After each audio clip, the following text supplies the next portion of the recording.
Hi hello welcome to Likki's beauty hub. ఈరోజు కొత్త వీడియోతో మీ ముందుకు వచ్చేసాను. అదేంటో కాదండి, బాగా ట్రెండ్ అవుతున్న సిల్కా జెల్లో ఫ్లవర్స్ డ్రై చేయడం ఎలా. నా దగ్గర అయితే డిఫరెంట్ ఫ్లవర్స్ మా ఇంటి దగ్గర ఉన్నాయని తీసుకొచ్చి ట్రై చేద్దాం ఎలా వస్తుందో అవుట్పుట్ అని ట్రై చేశాను.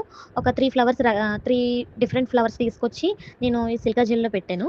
ఫస్ట్ కింద ఒక బేస్ వేసేసి దానిపైన నేను ఫ్లవర్స్ పెట్టి దానిపైన ఒక్కొక్క లేయర్ వేసి దానిపైన అలా 3 లేయర్స్ కింద పెట్టాను. 3 లేయర్స్ పెట్టిన తర్వాత ఫుల్గా సిల్కా జెల్ అనేది ఫుల్గా పెట్టేసేసి నేను ఒక 4 డేస్ అనేది డ్రై చేశానండి. 4 డేస్ తర్వాత ఓపెన్ చేస్తున్నాను, ఎలాగుందో చూడండి. చూడండి అసలు ఎంత బాగా వచ్చినాయి, ఎంత బాగా డ్రై అయినాయి అంటే నేను అసలు ఎక్స్పెక్ట్ చేయలేదు ఇంత బాగా వస్తాయని. ఓకే, చూపించినంత ఫేక్ ఏమో అనుకున్నాను నేనైతే, కానీ చాలా బాగా వచ్చింది. చూడండి ఫ్లవర్ ఎంత నీట్గా డ్రై అయిందో, ఎక్కడ నలగలేదండి.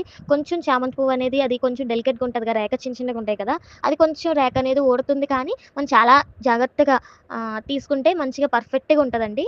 ఇంకా మన ఛానల్ ఎవరైనా సబ్స్క్రైబ్ చేసుకోకుండా ఉంటే please do subscribe and share and like. Thank you all.